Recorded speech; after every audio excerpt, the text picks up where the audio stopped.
continuación expondrá sobre el valor pleno de la concepción cristiana frente a las líneas dominantes de la psicología contemporánea. Luego de su exposición, si hay interesados en hacer preguntas, podrán hacerlo por escrito, de modo de facilitar la pregunta y la respuesta. Escuchamos ahora, como palabras de bienvenida y en su exposición, al presbítero doctor Ignacio Anderegui. Muchas gracias. Muchas gracias.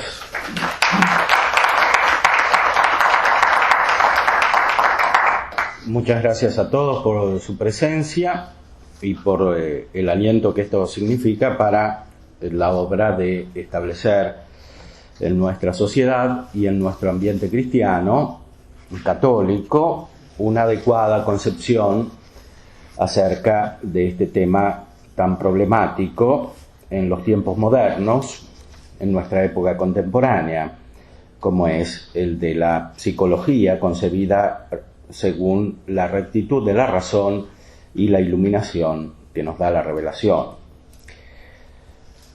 Estas jornadas continúan la tradición de otras que venimos haciendo desde hace varios años, referidas a este tema, con varias temáticas diferentes que manifiestan los aspectos fundamentales de la discusión contemporánea, que toca los puntos fundamentales de la vida humana en nuestra época.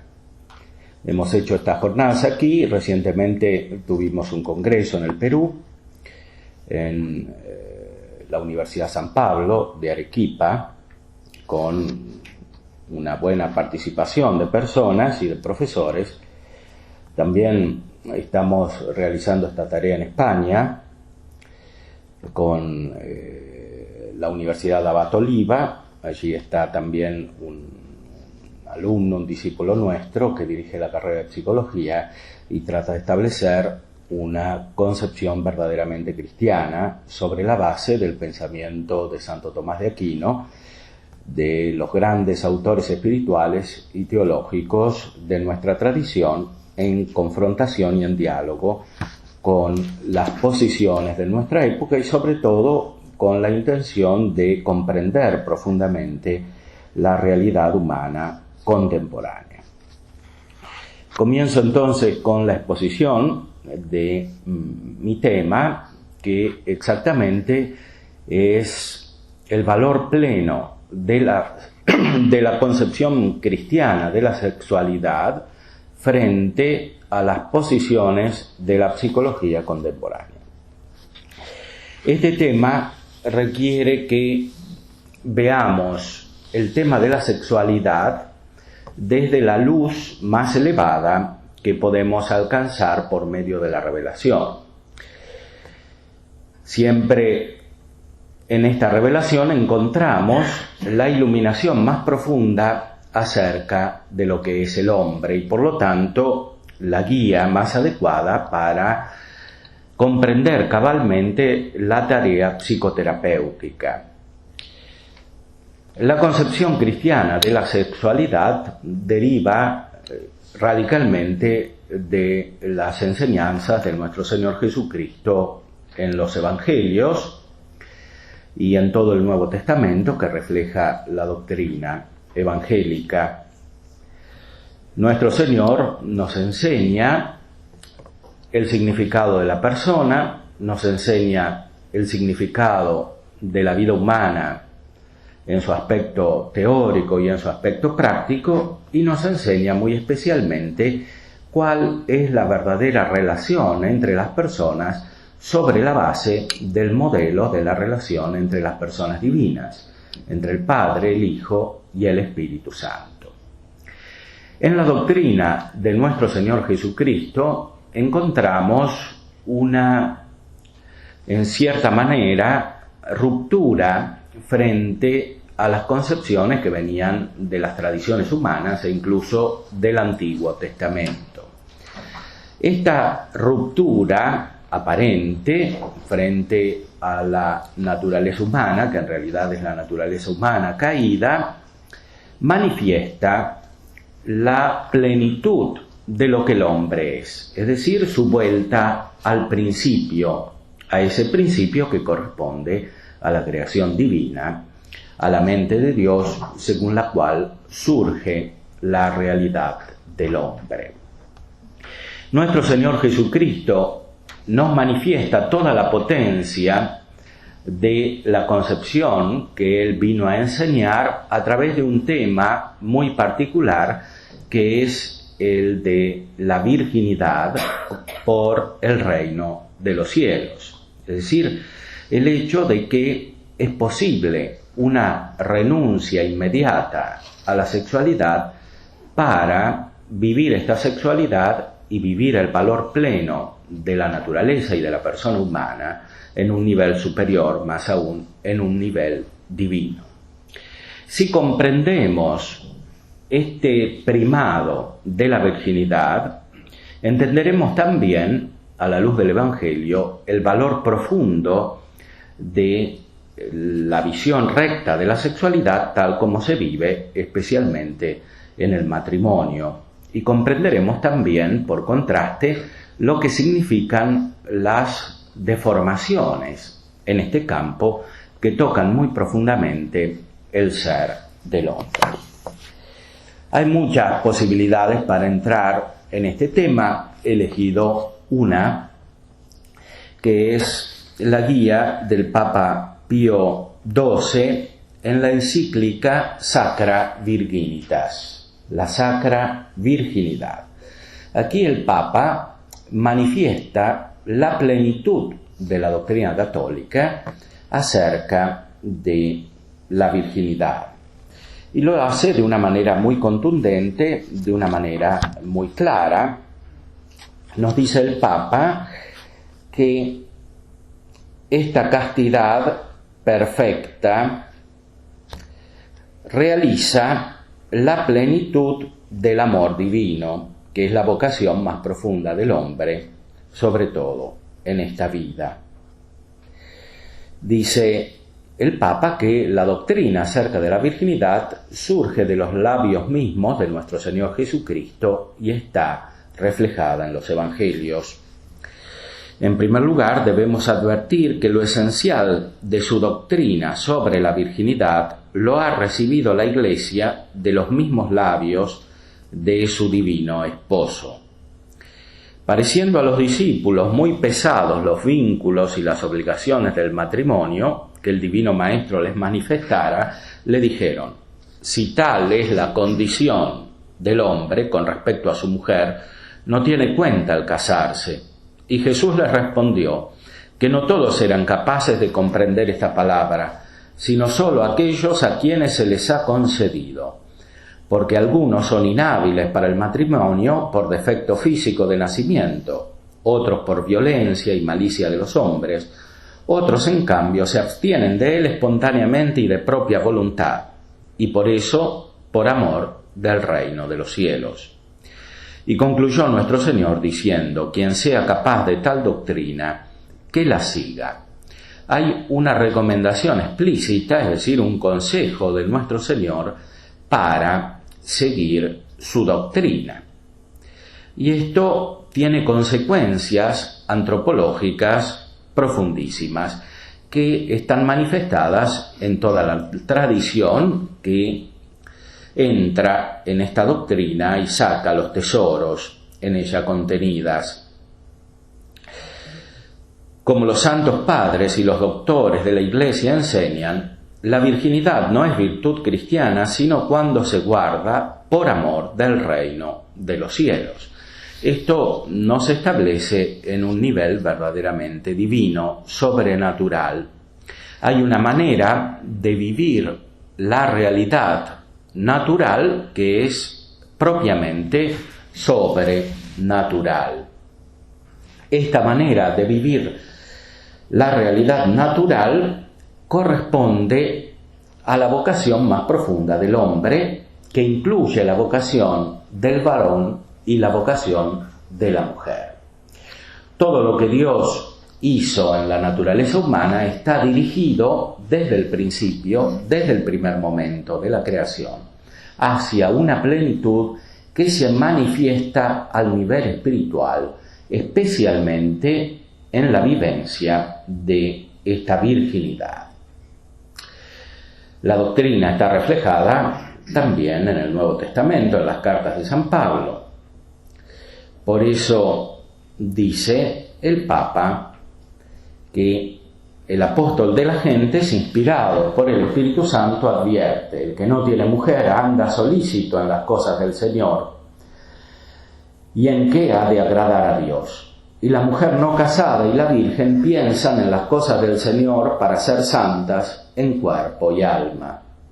Este es, por lo tanto, el fin primordial y la razón principal de la virginidad cristiana: el tender únicamente hacia las cosas divinas, empleando en ellas alma y corazón, el querer agradar a Dios en todas las cosas, pensar solo en Él, consagrarle totalmente el cuerpo y el alma. Los santos padres, con mucho vigor, exhortan a los cristianos que tienen el llamado, más bien el don, para vivir esta virginidad consagrada, a hacerlo de todo corazón. Los santos padres exhortan a las vírgenes a amar a su divino esposo con más afecto que el que tendrían a su propio marido si estuviesen unidas en matrimonio, y a conformar sus pensamientos y actos a la voluntad de Él. Este pasaje nos hace entender cómo la virginidad, lejos de constituir una disminución en las dimensiones propiamente humanas de la vida, es por el contrario la ocasión para elevar estas dimensiones a un nivel muy superior, a un nivel verdaderamente divino que abarca todos los aspectos de la personalidad, desde la inteligencia y la voluntad hasta las dimensiones afectivas e imaginativas. El sentido último de esta virginidad es el hacerse semejantes a Cristo. Todos estos discípulos y esposas de Cristo se han abrazado con la virginidad, según San Buenaventura, para conformarse con su esposo Jesucristo, al cual hace asemejarse la virginidad. A su encendido amor a Cristo no podía bastar la unión de afecto. Era de todo punto necesario que ese amor se echase también de ver en la imitación de sus virtudes, y de manera particular conformándose con su vida, que toda ella se empleó en el bien y salvación del género humano. La razón más profunda, por lo tanto, es la unión con Dios. Hay una conexión misteriosa entre la virginidad y la unión con Dios. El Papa desarrolla esta doctrina sobre la base de los grandes teólogos, especialmente de San Buenaventura, ya citado, y también de Santo Tomás, como veremos, el cual manifiesta con mucha precisión cómo la renuncia al ejercicio inmediato de la sexualidad produce una transformación espiritual tal que prepara para la contemplación de las cosas divinas y por lo tanto también desde ellas para la contemplación de las cosas humanas. Dice todavía el Papa Pío XII: hay una razón más por la que abrazan la virginidad todos los que desean consagrarse enteramente a Dios y a la salvación del prójimo. Y es la que traen los santos padres cuando tratan de los provechos que pueden alcanzar los que renuncian a estos deleites del cuerpo para poder gozar más cumplidamente de las elevaciones de la vida espiritual. No hay duda, como ellos claramente también lo dicen, que el tal placer legítimo en el matrimonio no es en sí mismo reprobable, más aún, el uso casto del matrimonio ha sido ennoblecido y consagrado con un sacramento especial. Con todo, hay que reconocer igualmente que las facultades inferiores de la naturaleza humana, después de la desdichada caída de Adán, resisten a la recta razón y a veces también impelen al hombre a lo que no es honesto. porque, como afirma el doctor Angélico, el uso del matrimonio impide que el alma se emplee totalmente en el servicio de Dios. Esta, evidentemente, es una doctrina que, a la luz de los sucesos de nuestra época, puede hasta resultar escandalosa. Sin embargo, es una profunda verdad evangélica, más aún, es una verdad evangélica que nos permite descubrir el auténtico valor del matrimonio y del uso mismo del matrimonio. Esto es así porque la revelación nos enseña a comprender todas las realidades humanas desde su raíz, desde su origen divino y desde su vocación a una plenitud. Por tanto, la doctrina acerca de la virginidad, que es fundamental en el Evangelio, nos enseña a comprender más profundamente la doctrina acerca del matrimonio y de su finalidad en el mismo Evangelio. Por eso dice el Papa, y quiere reafirmarlo con toda solicitud, que el estado de virginidad es superior al estado de matrimonio. Dice Pío XII, es preciso, por tanto, afirmar, como claramente enseña la Iglesia, que la santa virginidad es más excelente que el matrimonio.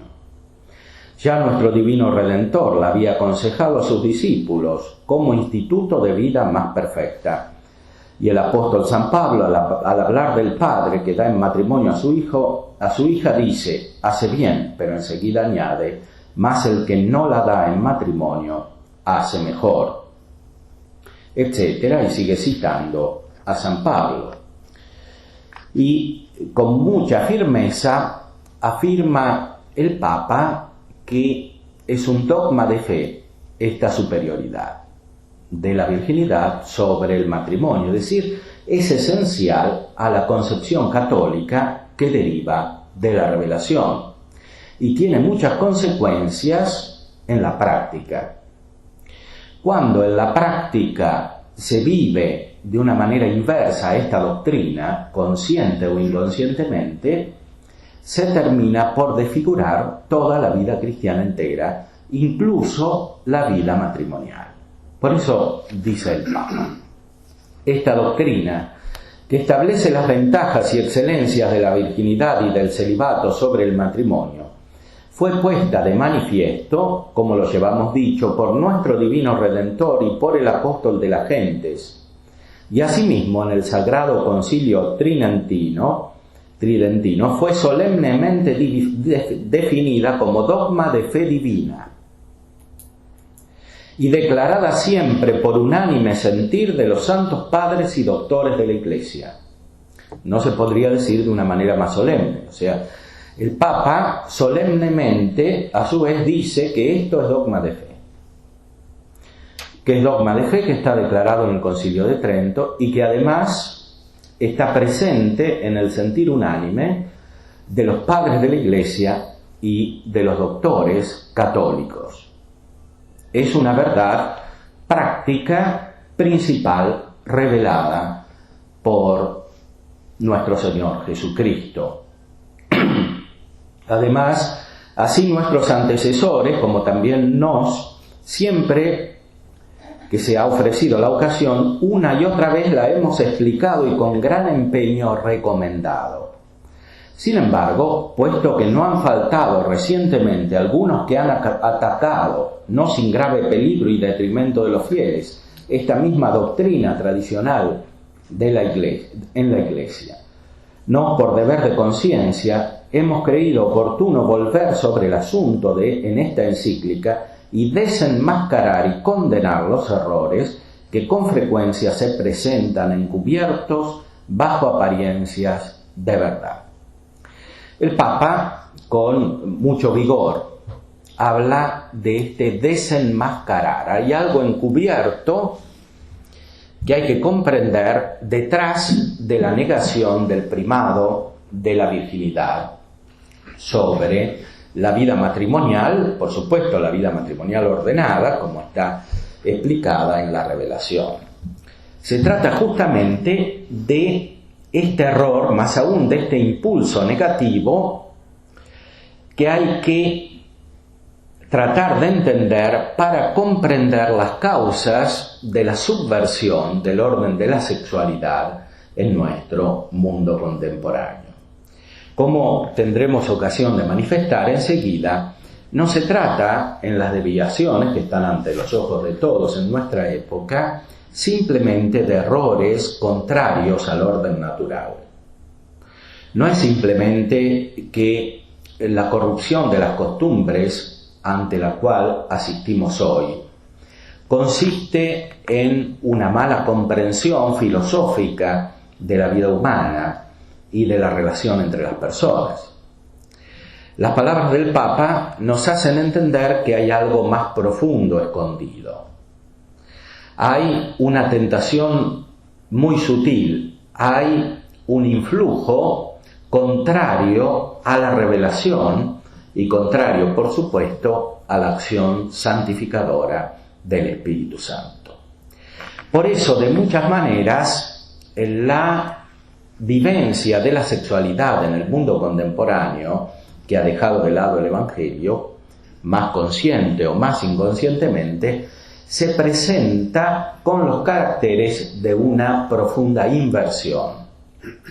Esta profunda inversión no es solamente una conducta de tipo práctico, sino que también alcanza el nivel teórico, según aquello que ya manifestaba el apóstol San Pablo en la carta a los Romanos, en el primer capítulo, cuando explicaba por qué los gentiles habían perdido la rectitud en su pensamiento. San Pablo dice allí muy claramente que esto fue porque no rindieron el culto debido a Dios, a pesar de haberlo podido conocer, y esto fue así también porque se depravaron en su conducta, invirtieron su conducta, dice explícitamente allí. Y esta inversión terminó en una inversión del pensamiento que no solamente es contraria al orden natural, sino que es directamente contraria a la plenitud a la cual nos lleva la gracia de Cristo y su revelación. Por eso, todo lo que reflexionaremos hoy acerca de los diferentes aspectos de la sexualidad en nuestra época y en la perspectiva de las ciencias psicológicas y de lo que debería ser una auténtica psicología cristiana, debe estar comprendido en este marco más fundamental que deriva directamente de la revelación divina tal como la encontramos en las Escrituras y en la tradición. El Papa tiene conciencia de que hay errores encubiertos de verdad, y estos errores se han multiplicado casi al infinito desde la época en que escribía el Papa, 1954, hasta nuestros días. Más aún, esos errores se han multiplicado en el seno también de la Iglesia Católica, entre los mismos cristianos y los mismos católicos. Sería muy interesante hacer un test acerca de este punto de una manera amplia. ¿Qué concepción tienen los cristianos contemporáneos de la virginidad, tal como está recomendada en el Evangelio, y de su relación con la vida matrimonial? Y por lo tanto, ¿cómo comprenden esta misma vida matrimonial a la luz de la doctrina de nuestro Señor acerca de la virginidad? El Papa se expresa de una manera muy realista. Dice: recientemente condenamos con tristeza la opinión de los que llegan a aseverar que sólo el matrimonio es capaz de dar a la personalidad humana su natural desarrollo y su debida perfección. Afirman algunos que la divina gracia, dada ex opere operato en el sacramento, de tal manera santifica el uso del matrimonio que lo convierte en un instrumento para unir a las almas con Dios más eficaz que la misma virginidad, ya que el matrimonio cristiano es un sacramento y la virginidad no lo es. Esta doctrina la denunciamos como falsa y dañosa. Sí, el sacramento del matrimonio da a los esposos gracia divina para cumplir santamente los deberes conyugales y estrecha los lazos de amor mutuo con que ambos están unidos. Pero no ha sido establecido para convertir el uso del matrimonial en el medio de suyo más apto para unir las almas de los esposos con el mismo Dios, mediante el vínculo de la caridad. ¿No reconoce más bien el apóstol San Pablo a los esposos el derecho de abstenerse temporalmente del uso del matrimonio para darse a la oración? Precisamente porque esta abstención hace que el alma se sienta más libre para entregarse a las cosas celestiales y para orar. Es decir, no se puede afirmar que el matrimonio contenga la plenitud psíquica en todos los niveles, de manera tal que pueda conducir a los hombres hacia el fin de una manera más eficaz que la abstención del matrimonio. La consecuencia que tiene esto para la recta concepción del matrimonio es que la vida matrimonial, a la luz de la gracia, hay que ordenarla de una manera nueva. No puede vivirse el matrimonio como una mera realidad natural. El cristiano la debe vivir como una realidad sobrenatural, como una realidad divina, bajo la pena de incurrir sutilmente en estas inversiones radicales que están implícitas en la negación de la prioridad de la virginidad sobre el matrimonio y por lo tanto del ordenamiento adecuado del matrimonio hacia su fin. Por eso dice también el Papa: si bien cuantos profesan la perfecta castidad han renunciado a este amor humano, no por eso se puede afirmar que por efecto de esa renuncia hayan rebajado y despojado en alguna manera su personalidad humana. Porque del mismo dador de dones celestiales reciben un auxilio espiritual que sobrepuja con creces la ayuda mutua que los esposos recíprocamente se procuran. Consagrándose totalmente al que es su principio y les comunica su vida divina, no se empequeñecen, sino que sumamente se engrandecen. ¿Quién puede con más verdad que cuantos son vírgenes apropiarse de aquel dicho del apóstol San Pablo? Y ya no vivo yo, es Cristo quien vive en mí.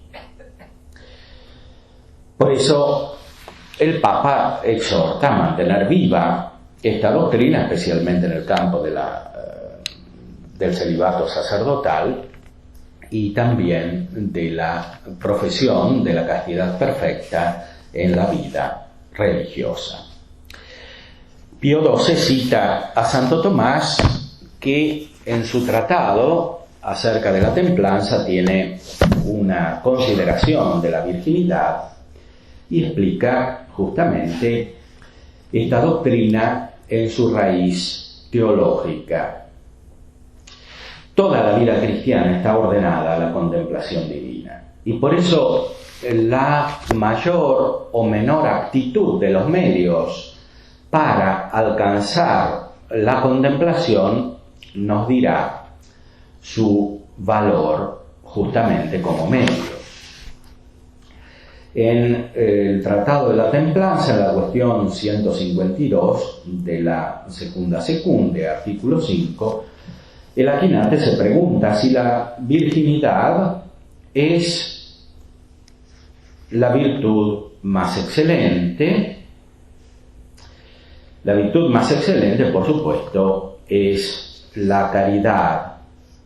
Sin embargo, a la castidad se atribuye por antonomasia la belleza y por tanto a la virginidad hay que atribuirle una hermosura elevadísima. Por eso dice San Ambrosio en el libro sobre la virginidad: ¿quién puede imaginar una belleza mayor que el brillo de una virgen que es amada por el rey, es probada por el juez, se dedica al Señor y está consagrada a Dios? Esa belleza profunda deriva del hecho de que la virginidad ordena directamente el alma a la contemplación, y esta contemplación se repercute en todas las dimensiones de la personalidad, justamente por el hecho de que el hombre, para contemplar, necesita usar todas las facultades humanas. La imaginación, la afectividad, las potencias corporales, todo esto está al servicio del pensamiento, y este pensamiento, el conocimiento intelectual elevado por la fe, se ejercita de una manera más profunda cuando el alma está liberada de los cuidados de la vida matrimonial y de sus actos. Santo Tomás se pregunta también si la virginidad es más excelente que el matrimonio. Y aquí responde: San Jerónimo afirma que el error de Jovino consistió en mantener que la virginidad no era superior al matrimonio. Este error queda rechazado en primer lugar por el ejemplo de Cristo, que eligió a su madre virgen y él mismo se mantuvo virgen, según la doctrina del apóstol en la primera carta a los Corintios, que aconsejó la virginidad como un bien mejor. También lo rechaza la razón, en primer lugar porque el bien divino es mejor que el humano, en segundo lugar porque el bien del alma es más excelente que el del cuerpo, en tercer lugar porque el bien de la vida contemplativa es más excelente que el de la activa. Ahora bien, la virginidad se ordena al bien del alma en la vida contemplativa, que consiste en pensar en las cosas de Dios, mientras que el matrimonio se ordena al bien del cuerpo, que es la multiplicación del género humano, y pertenece a la vida activa, puesto que el hombre y la mujer casados tienen que pensar en las cosas del mundo, tal como dice el apóstol en la primera carta a los Corintios 7. Por consiguiente, sin lugar a duda, la virginidad es mejor que la continencia conyugal. Evidentemente, esta doctrina hay que componerla adecuadamente con el hecho de que nuestro Señor Jesucristo ha querido positivamente la santidad del matrimonio. San Ignacio de Loyola, en sus ejercicios espirituales, nos da un criterio práctico para entender esta composición. Cómo en la vida concreta de los hombres se realiza esta primacía de la virginidad como medio sobre el matrimonio, y el hecho de que Dios efectivamente llama a mucha gente a la vida matrimonial, y es voluntad de Dios que muchas personas de verdad sigan la vida matrimonial. San Ignacio nos hace entender que la primacía de la virginidad sobre el matrimonio indica algo más importante todavía, que es la primacía del cumplimiento de la voluntad de Dios en nuestra vida sobre cualquier otro tipo de motivación. A la luz de esta primacía, que es absolutamente sobrenatural, porque la voluntad divina la conocemos no por nuestra razón simplemente, sino por la razón iluminada por la fe y los dones del Espíritu Santo. A la luz de esta primacía comprendemos el carácter misterioso de la llamada divina en las distintas vocaciones, que son siempre vocaciones a una plenitud cristiana. Es decir, la vocación, cualquiera que sea, se vive auténticamente cuando se la considera en su plenitud. Por eso nos dice San Ignacio cuando en la segunda semana pone un preámbulo para hacer elección. En toda buena elección, en cuanto es de nuestra parte, el ojo de nuestra intención debe ser simple, solamente mirando para lo que soy criado. Es a saber, para alabanza de Dios nuestro Señor y salvación de mi alma. Y así cualquier cosa que yo eligiere debe ser a que me ayude para el fin para que soy criado, no ordenando ni trayendo el fin al medio, más el medio al fin. Así como acaece que muchos eligen primero casarse, lo cual es medio, y secundario servir a Dios nuestro Señor en el casamiento, el cual servir a Dios es fin. Asimismo, hay otros que primero quieren haber beneficios y después servir a Dios en ellos. De manera que estos no van derechos a Dios, mas quieren que Dios venga derecho a sus afecciones desordenadas, y por consiguiente hacen del fin medio y del medio fin. De suerte que lo que habían de tomar primero, toman postrero. Porque primero hemos de poner por objeto querer servir a Dios, que es el fin, y secundario tomar beneficio o casarme, si más me conviene, que es el medio para el fin. Así, ninguna cosa me debe mover a tomar los tales medios o a privarme de ellos, sino solo el servicio y alabanza de Dios nuestro Señor y salud eterna de mi alma. Esto significa que lo que constituye el valor absoluto de una vida humana recta, iluminada por la fe y elevada por la gracia, es el cumplimiento de la voluntad divina tal como se manifiesta para cada persona y para el conjunto de la Iglesia también, por supuesto. Cada uno debe descubrir la llamada divina particular. Este es el único modo para situarse adecuadamente en el ejercicio de todas las dimensiones de la vida humana, incluyendo esta capital de la sexualidad. Es decir, hay que verla a la luz de la vocación divina. Por contraste, el desastre que observamos en nuestra época en el campo, por ejemplo, de la vida matrimonial, nos hace entender que tal vez la mayoría de estas personas que fracasan en la vida matrimonial no la han discernido como una vocación divina a la luz de la voluntad de Dios. ¿Por qué se han casado estas personas? Lo han hecho porque han buscado de verdad el llamado divino, conocer este llamado y seguirlo, o lo han hecho simplemente por razones naturales, por más racionales que fuesen y por más auténticas que resultaren a la vista de estas personas. Si no hay un discernimiento verdaderamente sobrenatural, los medios sobrenaturales no pueden funcionar porque están fuera de lugar, incluyendo el mismo sacramento del matrimonio y por supuesto también la virginidad consagrada, porque también la virginidad consagrada requiere el discernimiento a la luz de la voluntad de Dios, no solo para emprenderla, sino también para continuarla y para cumplirla adecuadamente. La Sagrada Escritura nos ilumina muy claramente acerca de la condición del hombre fuera de la revelación y fuera de la gracia divina. El hombre no puede salir del estado de corrupción y del estado de confusión.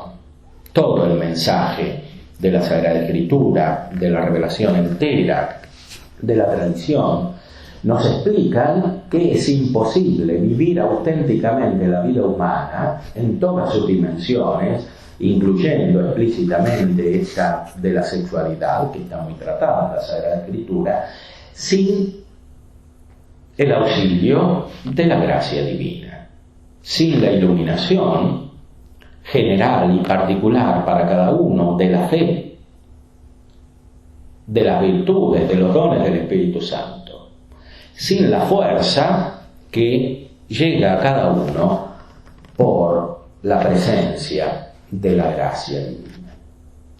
Por eso esta doctrina de San Ignacio es muy profunda en la práctica. Él es un gran maestro de la vida práctica.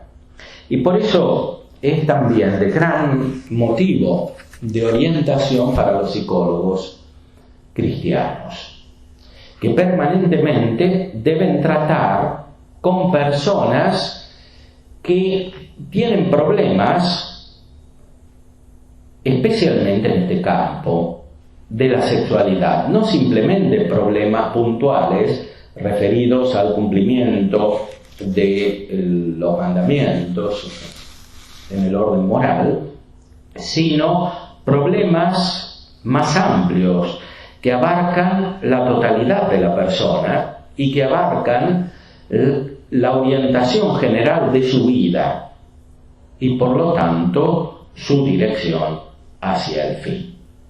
Es necesario que las personas cristianas, y también las otras, porque todas están llamadas a ser cristianas, es necesario que las personas cristianas orienten o reorienten adecuadamente su vida hacia el fin. Y ahí comprenderán su situación particular. San Ignacio de Loyola, con mucho criterio evangélico, nos dice en el directorio autógrafo de los ejercicios que para discernir la vocación al matrimonio hacen falta más signos que para emprender y discernir la vocación consagrada. Porque la vocación a la virginidad surge de un consejo explícito de Cristo, dicho de una manera general. Nuestro Señor Jesucristo da ese consejo a todos. Por supuesto, para cumplirlo hay que tener un impulso interior, hay que tener una preparación natural y sobrenatural. Pero para emprender el camino del matrimonio hacen falta signos más particulares, porque el camino del matrimonio es por excelencia particular. Se trata del encuentro de una persona con otra persona. Y ese encuentro debe ser discernido con mucha profundidad, a la luz no sólo de la doctrina evangélica, que incluye de esta primacía general de la virginidad como medio para llegar a la perfección. La virginidad no es la perfección, es un medio.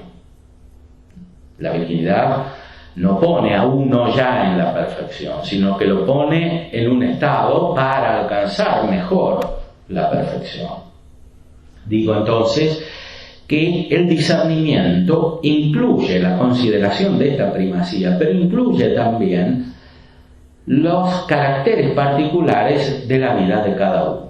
Cada uno tiene que comprender, cada varón y cada mujer, tiene que comprender cuál es la llamada particular que Dios hace a través de sus circunstancias, de sus cualidades interiores, de sus bienes exteriores, de sus relaciones sociales, etc., para ponerse en una situación en la cual él particularmente podrá cumplir adecuadamente con la marcha hacia el fin que nos enseña nuestro Señor Jesucristo.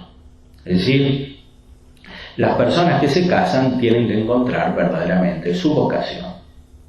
Y la deben encontrar en particular. La deben encontrar como persona, como otra persona y como las dos personas juntas. Esto es auténticamente el matrimonio cristiano. Y de otra manera el matrimonio está inexorablemente destinado a fracasos más o menos importantes e incluso definitivos. Por eso, la doctrina plena acerca de la vivencia de la sexualidad, tal como nos la presenta la revelación y el magisterio de la Iglesia, ilumina todos los aspectos de la situación del hombre en este campo, especialmente en la época contemporánea.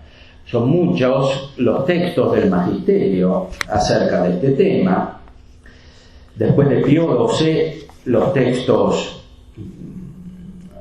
tratan de subrayar el aspecto positivo de la vivencia de la sexualidad, el aspecto integrador de todas las dimensiones. Pero lo que dicen estos textos debe ser comprendido a la luz de estos principios más fundamentales que están expresados con mucha claridad por el Papa Pío XII en su encíclica. Porque, como todos sabemos, el magisterio posterior no anula el magisterio anterior, sino que lo incluye, y debe ser comprendido con una correcta hermenéutica a la luz de la tradición, no solo general, sino del propio magisterio. Veamos, por ejemplo, en las orientaciones educativas sobre el amor humano, pautas de educación sexual de la Sagrada Congregación para la Educación Católica.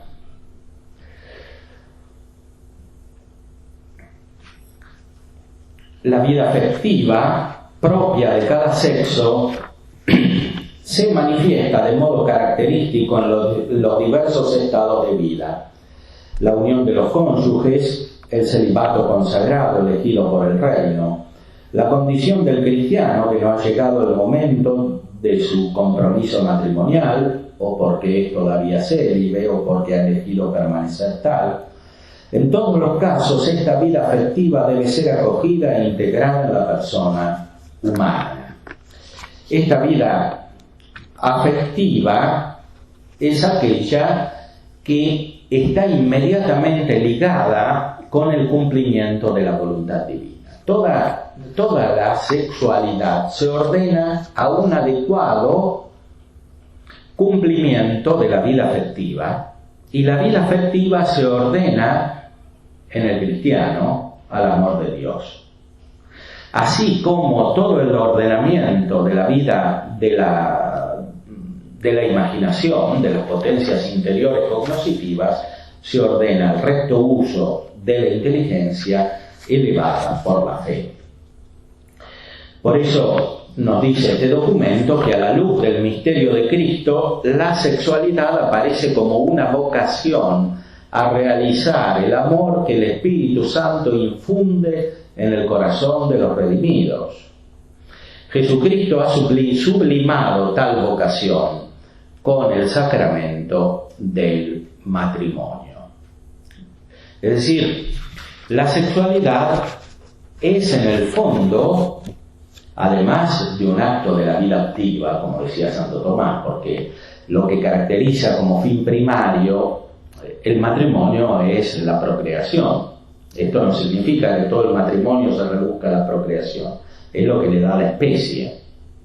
No sería matrimonio si no tuviera este factor determinante. Sin embargo, el matrimonio es más que la procreación. El matrimonio es vida humana. El matrimonio es vida sexual que se realiza a un nivel superior de lo genital, que se realiza al nivel afectivo. Y este nivel afectivo es instrumento de la gracia, es decir, es instrumento del amor que pone el Espíritu Santo en los consagrados por el bautismo. Hay otro modo de vivir esta sexualidad de una manera superior, que es renunciando al matrimonio, pero no renunciando al desarrollo afectivo que está producido y permitido por la gracia divina que viene junto con el amor sobrenatural. Por eso dice el documento, la virginidad implica ciertamente la renuncia a la forma de amor típica del matrimonio, pero asume a nivel más profundo el dinamismo inherente a la sexualidad, de apertura oblativa a otros, potenciado y transfigurado por la presencia del Espíritu, el cual enseña a amar al Padre y a los hermanos como el Señor Jesús. Y por eso en la virginidad consagrada no está anulada esta dimensión sexual, sino que está elevada por medio de la vida afectiva, rectamente ordenada y conectada con la gracia.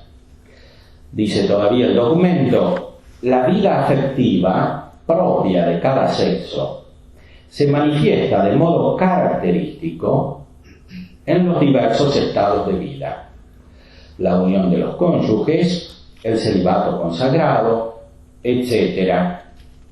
Como ya leímos, en todos los casos, esta vida afectiva debe ser acogida e integrada en la persona humana, de manera tal que aquel que está consagrado por la castidad para el reino de los cielos eleva esta vida afectiva haciéndola instrumento, en el fondo, de la vida trinitaria. Por eso la doctrina de la Iglesia es una invitación para reformular nuestra concepción auténtica del conjunto de la vida humana en este campo. No se puede realizar la madurez cristiana sin integrar adecuadamente, sin darle la adecuada atención a este aspecto fundamental de la vida humana. ¿Y por qué es en el fondo fundamental este aspecto? Porque la sexualidad en el fondo está creada por Dios para ser un instrumento de manifestación entre los hombres de la relación entre las personas divinas. Este es el último motivo por el cual Dios ha creado la diferencia sexual entre los hombres, lo cual lo podemos ver muy adecuadamente, como nos lo transmite la Sagrada Escritura, en la vida de nuestro Señor Jesucristo, que surge de una familia constituida por personas vírgenes, como dice la tradición, es decir, San José y la Virgen María. La vida de la Sagrada Familia es como un reflejo de la vida trinitaria. Y así también la vida de relación entre los hombres y las mujeres, elevada a la luz de la gracia, está llamada a ser un reflejo de la vida de la Santísima Trinidad.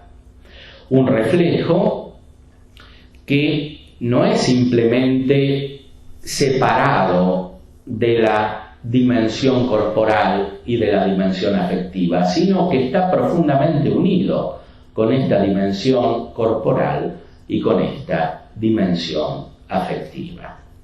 Por eso, una recta orientación en este campo no puede prescindir de comenzar por una contemplación verdaderamente sobrenatural. La madurez cristiana, dice el documento de la Sagrada Congregación para la Educación Católica, referido al celibato, valor positivo del amor. La madurez cristiana se obtiene con el gradual crecimiento en la fe, en la adoración de Dios como Padre, especialmente con la participación en la vida litúrgica, con el crecimiento en la perfección en Cristo, concurriendo al incremento de su cuerpo místico. El cristiano, aunque ya vive en Cristo, no se siente jamás suficientemente transformado en su espíritu. Debe ir perfeccionando ulteriormente la creación, redención en sí mismo, en los demás hombres y en la realidad terrestre. Sin embargo, suele afirmarse que es posible constatar la presencia de una madurez cristiana. Es decir, esta vida trinitaria debe manifestarse de una manera creciente hasta llegar a una madurez. Los grandes místicos nos han manifestado en qué consiste esta madurez. Pensemos, por ejemplo, en San Juan de la Cruz, que toma todos los temas de la vida matrimonial y los expresa en su raíz divina, en la relación entre el alma y Dios, que introduce a esta alma en la vida trinitaria. Basta leer, por ejemplo, el cántico espiritual. La vida cristiana, entonces, se realiza plenamente y se integran todas las dimensiones cuando se introduce en la vida trinitaria. Ahora, como indicaba con mucha agudeza este texto del documento, esta adecuada introducción y crecimiento en la vida trinitaria comienza por la relación con el Padre. A la luz de esta verdad encontramos la perversión de muchas corrientes de la psicología contemporánea que comienza por una inadecuada comprensión de la relación con el Padre. Especialmente encontramos esto en Freud. Por eso la indicación que daba el Papa Pío XII sobre desenmascarar los errores encubiertos detrás de verdades es especialmente útil en este punto, no solo de la sexualidad en general, que es lo que él apuntaba, sino en este punto de la relación con el Padre. Fíjense cómo toda la Sagrada Escritura, todo el Antiguo Testamento, consiste en una preparación creciente del hombre para encontrarse con Dios como Padre, hasta que llega la revelación de nuestro Señor Jesucristo y claramente, definitivamente, nos enseña a relacionarnos con el Padre. Más aún, nos descubre de verdad al Padre, porque hasta ese momento no se lo conocía, sino solo en tinieblas. La verdadera sexualidad se vive en la auténtica relación con el Padre. Y por lo tanto, en la unión con Jesucristo, que nos hace descubrir al Padre, y en la docilidad al Espíritu Santo, que es el que nos hace clamar Abba, Padre, como dice San Pablo. No se puede tener la adecuada relación con el Padre sin estar movidos por el Espíritu Santo. En muchas corrientes de la psicología contemporánea encontramos esta inversión que señalaba el Papa, encubierta bajo las apariencias de verdad. La relación entre el hombre y la mujer se vuelve conflictiva, más aún, el conflicto es la base de la vida sexual, como explican los freudianos, y muchos otros que se inspiran en este tipo de psicología. Más aún, estas concepciones están implícitas también en líneas muy diferentes de las de la psicología freudiana. Esta relación conflictiva entre el hombre y la mujer deriva fundamentalmente de una relación conflictiva con el Padre. Este es el significado más profundo del complejo de Edipo, del cual habla Freud. La relación entre los sexos se vuelve disarmónica y no es ya posible armonizarla más. Fíjense un texto de Freud sobre la mujer. En una obra que se llama Algunas consecuencias de la diferencia sexual. En la niña falta todo motivo para el aniquilamiento del complejo de Edipo. La castración ya ha ejercido antes su efecto, que consistió precisamente en precipitar a la niña en la situación del complejo de Edipo. Así, éste escapa al destino que le es deparado en el varón.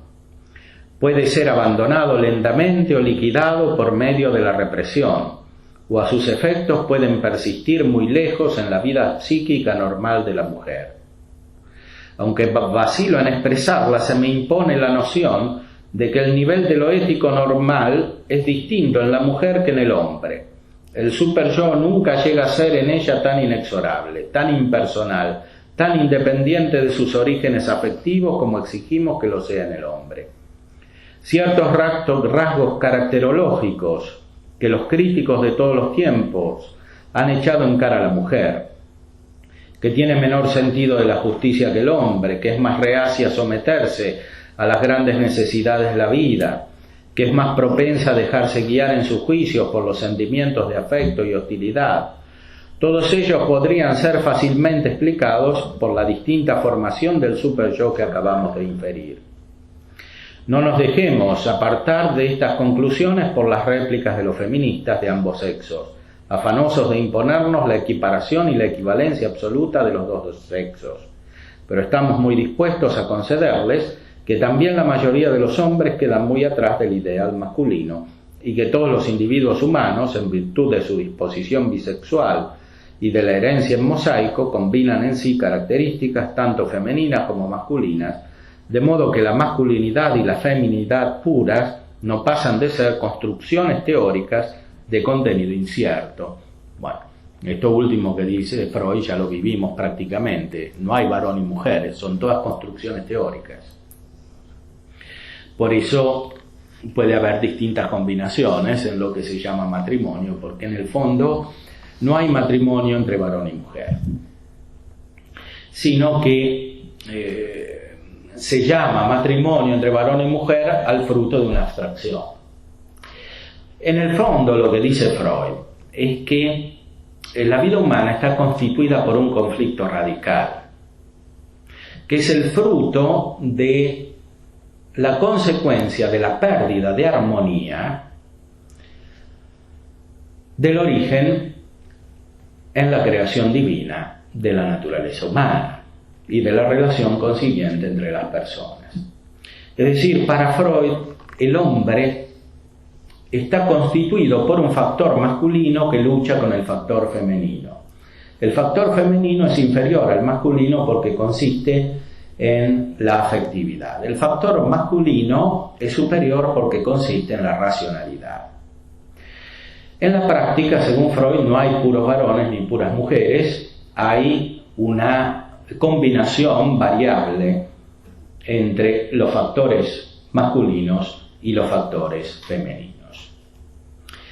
Esta relación conflictiva es constitutiva no solo de la vida individual, sino también de la vida social.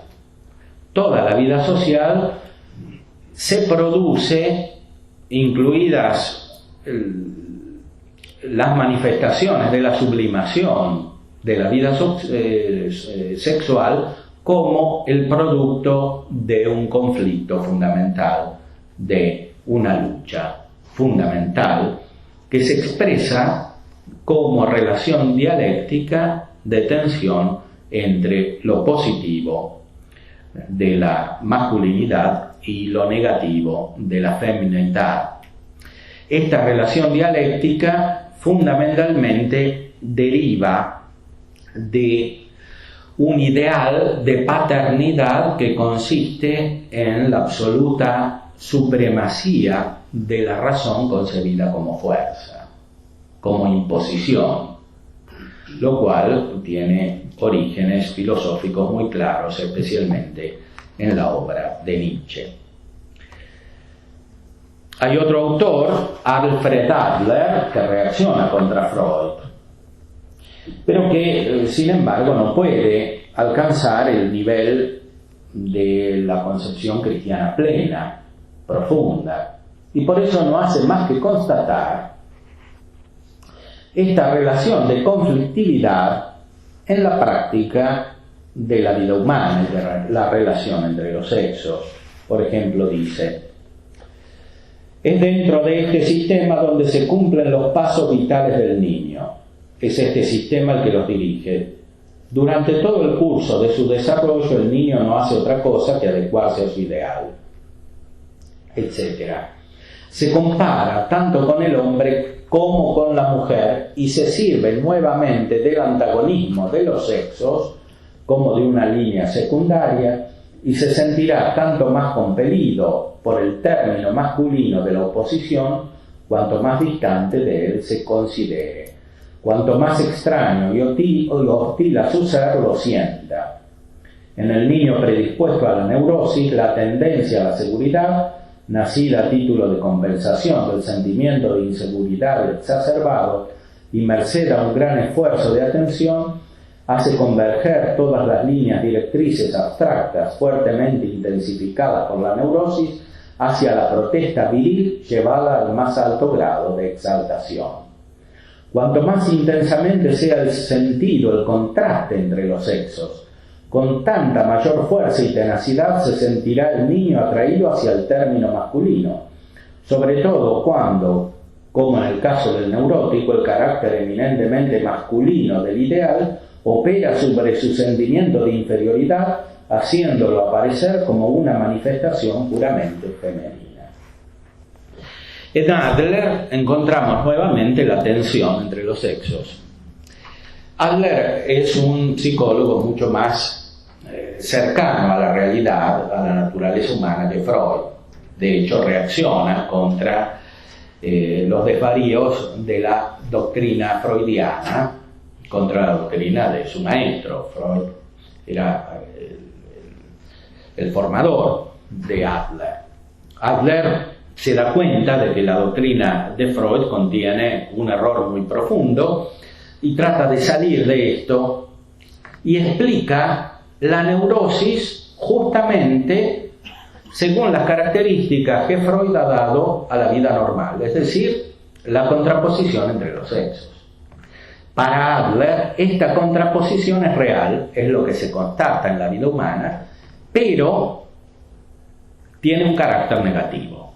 Es la fuente de la neurosis, es decir, del desequilibrio psíquico.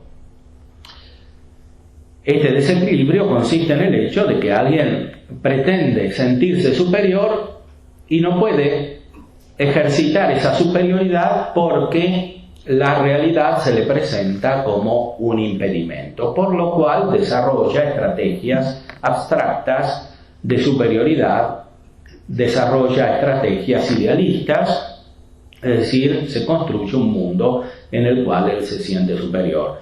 Y esta superioridad la expresa como vivencia de un ideal masculino, porque se identifica la superioridad con la masculinidad.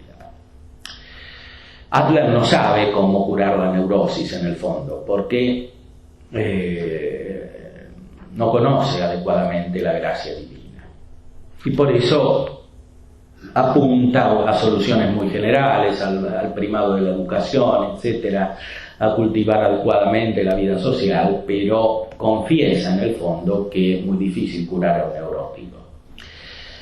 Esto es así, ¿por qué? Porque este desequilibrio fundamental en la vida sexual tiene una raíz que no puede ser alcanzada ni siquiera al nivel de la recta razón, y mucho menos puede ser curada al simple nivel de la recta razón. Este desequilibrio toca la constitución íntima del hombre que está llamado a una vida sobrenatural. La caída en el pecado original y los pecados personales contienen todavía los rastros negativos de esta llamada positiva a vivir una vida divina, una vida trinitaria, que es la única que da su auténtico valor a la vida sexual, en todos sus niveles, desde ese nivel superior de la virginidad consagrada hasta el nivel de la vida matrimonial, que es auténtica vocación divina para muchos, más aún para la mayoría, y que no puede desarrollarse sin una auténtica vida de gracia. No se puede tampoco ayudar a las personas sin tener la plenitud de esta concepción, sin ver las cosas desde arriba, es decir, sin ver las cosas desde su origen divino, sin contemplar al hombre como llamado a esta plenitud. Y con esto los dejo para una reflexión ulterior que puedan hacer y también para formular algunas preguntas si tienen.